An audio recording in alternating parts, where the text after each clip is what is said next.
Alright guys, welcome back sa ating YouTube channel. For today's video ay may repair naman tayo na isang Bluetooth speaker. Ayan, dalawa yung speaker niya. At sa mga nanonood sa aking video, please naman wag naman kayong mag-skip sa aking mga ads para naman kayo makatulong sa akin.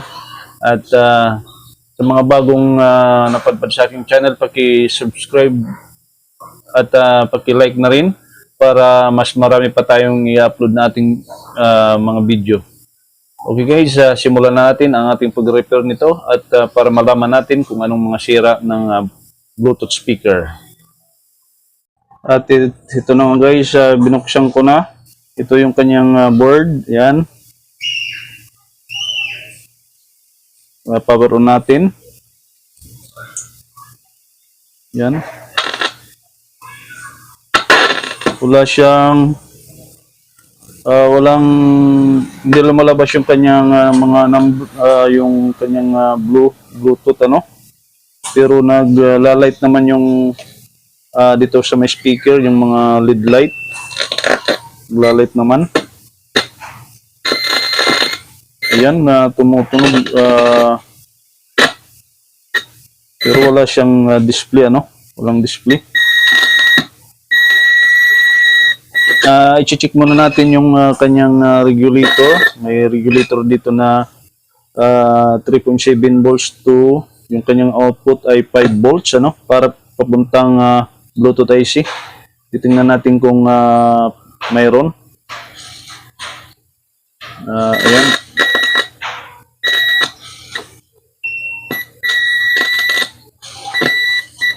Dito.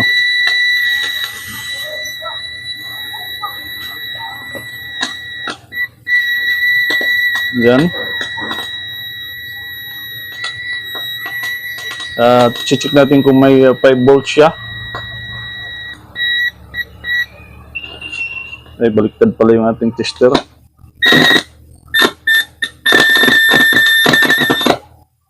Meron naman siya 4.5 volts. Ibig sabihin ay good yung kanyang yung kanyang regulator.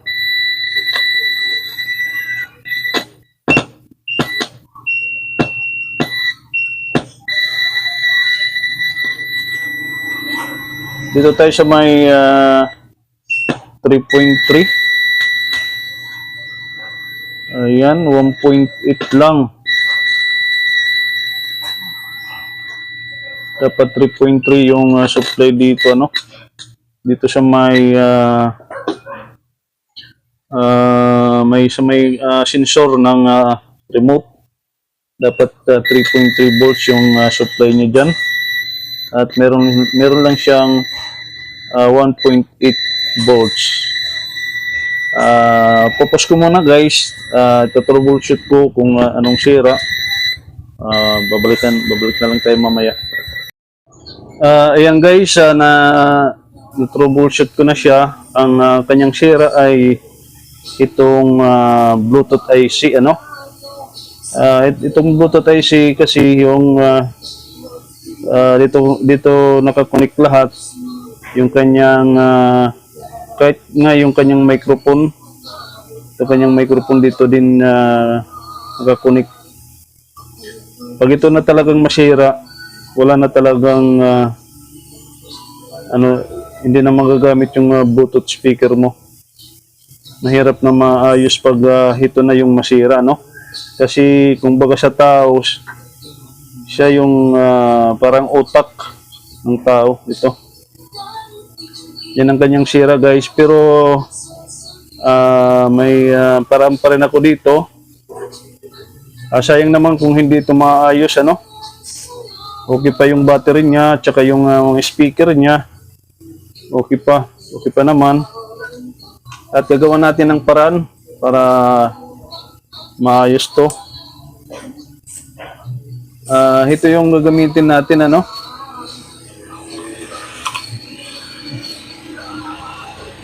Yung gagamitin natin. Ang problema lang nito ay yung kanyang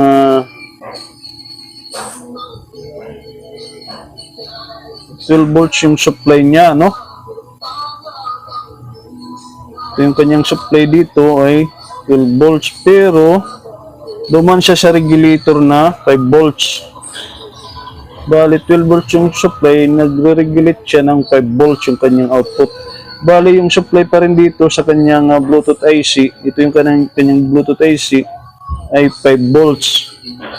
Ito na lang yung gagamitin natin kasi kumpleto naman ito.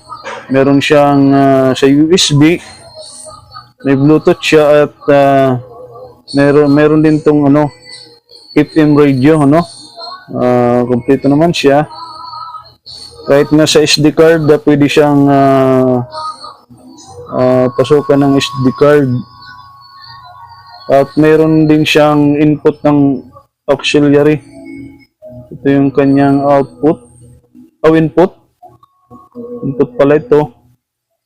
At ito na lang ang i-convert natin dito para maayos ito. Shoutout nga pala sa may-ari ng Bluetooth speaker na to. Shoutout kay Minda. At saka sa kanyang asawa na si Arthur, mga kaibigan din natin to, yung may-ari nito. Ganito na lang gagawin natin kasi sayang naman kung hindi ito maayos. Dalawa yung speaker ng Bluetooth na to, sayang. Okay guys, sisimulan ko, simulan natin pag-convert. Medyo matatagalan tayo dito. Ipupush ko na lang muna at saka babalikan ko na lang mamaya, ituturo na lang natin kung ano yung ating i-connect dito. Okay guys, simulan natin. Ito na guys, naikabit ko na yung itong Bluetooth module at yung kanyang yung display niya dito ay ito. Pinutol ko na lang dito, pinutol. Lusun muna natin para maklaro, makita. Pinutol ko dito, pinutol ko kasi hindi sila mag-match, yung iba yung lumalabas dito. Hindi yung blue hindi siya lumalabas dito, pero nagla-light siya, iba-iba yung kanyang dito, hindi sila mag-match. Bali ito naman ay yung display dito. Pinutol ko na rin at kinabit ko dito. Tapos ito mo naman sa ilalim, yung kanyang mga connection ay nilagyan ko ng wire papunta dito. Yan. Ngayon guys, okay na siya kasi match siya. Kasi sa kanya naman yung itong display, sa kanya naman ito. Dito pala sa may supply ng 12 volts, tinanggal ko na rin yung kanyang regulator. May regulator dito na 5 volts. May regulator dyan na 5 volts.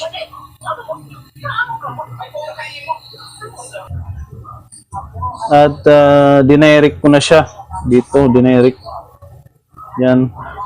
Nag-jumper ako dito kasi yung 5 volts na supply dito tayo kumuha sa may regulator dito. May regulator dyan na 5 volts. Dyan tayo kumuha, para direct na siya dito. Yan. At ito naman yung kanyang itong mga wire ay para sa audio. Para sa audio ito, left and right. At dito na ko na ikinabit sa may volume, dito sa may volume. At ngayon guys, ang problema na lang nito ay yung kanyang USB, itong USB ay kukunik natin dito sa kanyang USB dito. Balik kukunik tayo, kukuha tayo ng wire, kukunik tayo para dito sa USB kasi sigurado gagamit sila ng USB dito. Yan. I-testing natin. Bluetooth mode. Ayan na guys, Connected. lumabas na yung Bluetooth niya. At bali yung gumagana dito ay itong Bluetooth module, ano. At bali yung Bluetooth IC dito ay tinanggal ko na rin kasi wala naman siyang wala na siyang yun naman ang kanyang sira. Tinanggal ko na para hindi siya makapikto dito, ano. Tinanggal ko na rin yung Bluetooth IC niya kasi yun naman ang sira. Bali ito na yung gumagana. Magiging problema na lang dito guys yung mga pindutan kasi yung mga pindutan ay magkukunik din tayo galing dito. Bali yung pindutan dito tinanggal ko na rin. Dito tinanggal ko na rin yung mga pindutan para lalagay tayo ng wire pupunta dito. Medyo malaki-laki pang natin dito, ano. Okay, testingin natin, ano, meron ba tayong magagamit na, no? Baka makapiright tayo, ano, maya-maya na lang tayo magpapatugtog, ano. Alam naman natin dito sa YouTube, maraming bawal, ano. Lagi akong nakaka-copyright yung mga yung sa pagtitesting ko. Yung mga dating Bluetooth na ginagawa ko, yung nag-testing ako, naka-copyright din. Mamaya magpipili na lang tayo ng music. Sana hindi makapili tayo ng hindi makaka-copyright. Okay, tatrabahin ko muna yung kanyang para dito sa USB, saka para dito sa mga pindutan. Ito pala guys, na baka napansin ninyo itong resistor.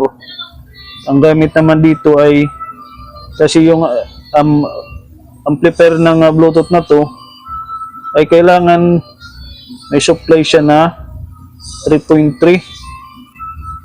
Hindi kasi tutunog yung amplifier dito, hindi siya parang magpa-power on lang siya.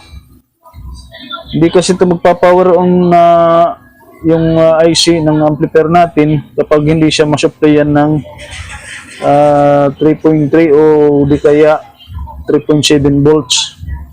Kailangan din may parang mag-switch on siya. Kaya kumuha na lang ako dito sa may switch on ng ating Bluetooth, ano. Yan, pag switch on ng ating Bluetooth, nagkakaroon din ng shock ng ating amplifier, yung IC ng amplifier. Ito yung kanyang IC, ito.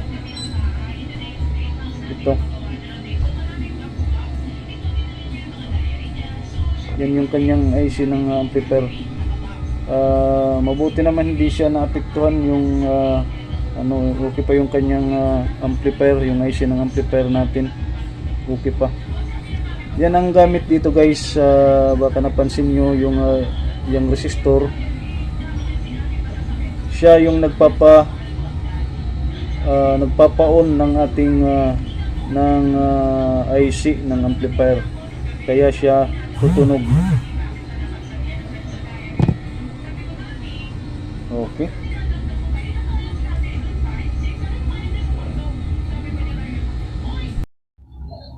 At ito na nga guys, na ikabit na natin yung para sa USB, itong dalawang wire. Papunta ito dito sa may USB, ano. Dito sa kanyang data at saka clock. Dito sa may USB. Ngayon guys, testingin natin yung ating USB. Bluetooth mode. Ayan, may USB tayo dito. Ito yung gagamitin natin, ano. Sana hindi tayo makapiright, ano, ni YouTube. Yan. Baka baliktad, ano.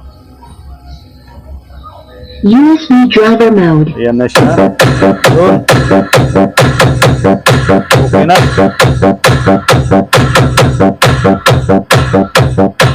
Ayan na guys, okay na yung USB, ano.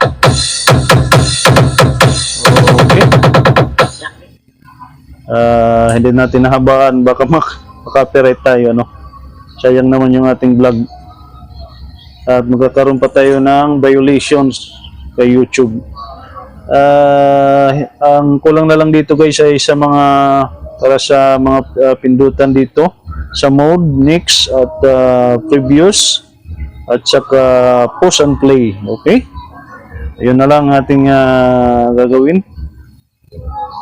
Maghahanap pa tayo ng yung maliit na wire, ano? Yun ang ating gagamitin. Okay. Pause muna natin. Alright guys, yan, natapos ko na ano.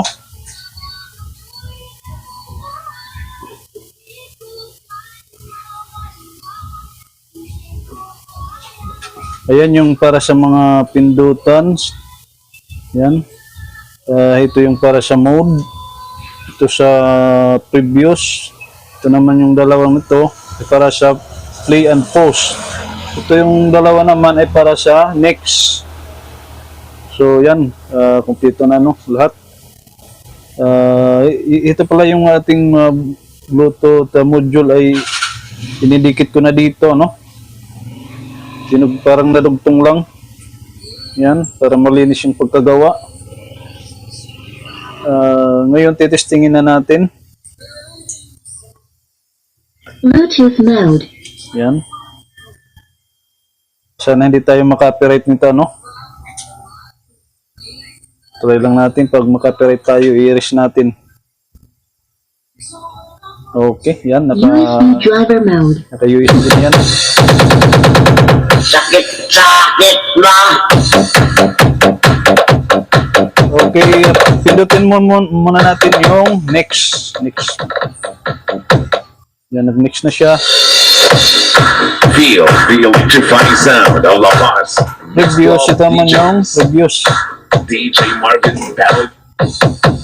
Yan. Pause and play, ito naman yung pause and play. DJ Bugor, Rattle Mix activated.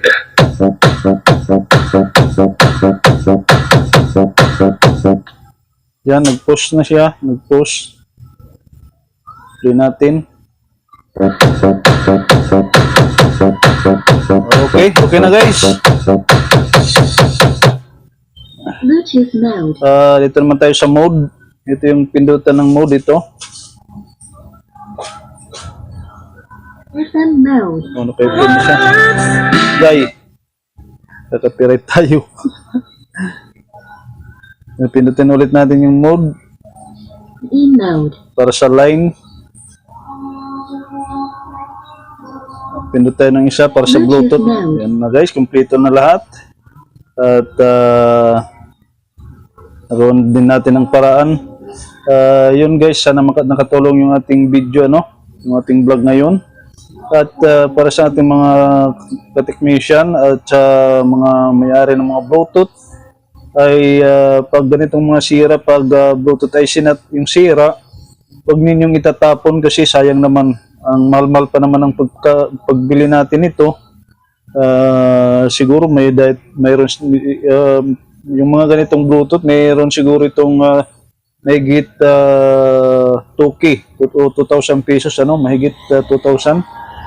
Yung ganitong mga kalaki na, yung dalawang speaker, ano, lalo na sa mga naglalako. Mas mahal na to sa mga naglalako. Huwag natin itatapon kasi sayang naman. Mahal yung pagkabili natin ito. At ipagawa ninyo sa mga technician na marunong magtiyaga. Kasi pag ganito talagang sira, sa ibang technician sasabihin wala nang pag-asa. Pero may pag-asa pa ito. Gagawan lang ng paraan, ano? At yun nga, matrabaho talaga kasi ang daming ikukunik na mga wire. Kailangan ang gagawa dito sa mga ganitong Bluetooth, ano, may tiyaga. Magtitiyaga talaga sa pagkukunik ng mga wire. Kasi pag hindi matyaga, hindi magagawa niya ito. Okay. At iano na lang natin ito dito sa kanyang board, yung kanyang ano bang tawag dito? Kakabit na lang dito tapos itatakip na natin sa kanyang soundbox ano. Okay. Yan muna natin. Yan na guys, na ikabit na natin dito sa kanyang anong tawag nito. Hindi ko alam yung tawag nito ano. Ikabit na natin pag ano na lang dito sa soundbox na lang, kakabit na lang natin tsaka i-screw na lang ano. Bluetooth mode. Yan. USB driver mode.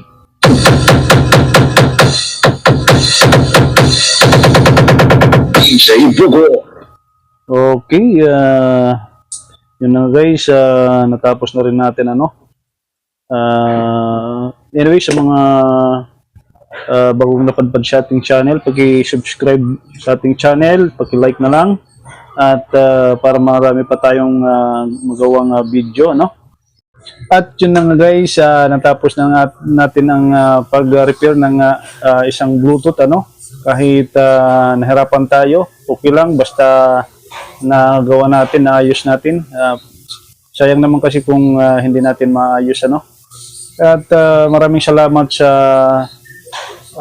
shout out nga pala sa may-ari ng Bluetooth na to, kay Minda at saka sa kanyang asawa na si Arthur ano. Shout out sa inyo. At shout out na rin sa mga viewers natin ano. Shout out sa inyong lahat at yung mga bagong napadpad sa aking channel, paki-subscribe po at saka paki-like. And kung may mga katanungan kayo, mag-comment lang kayo sa ating comment section. Magtanong lang kayo at sasagutin natin yung mga katanungan ninyo. Alright guys, see you sa next video natin. Maraming salamat sa inyong lahat.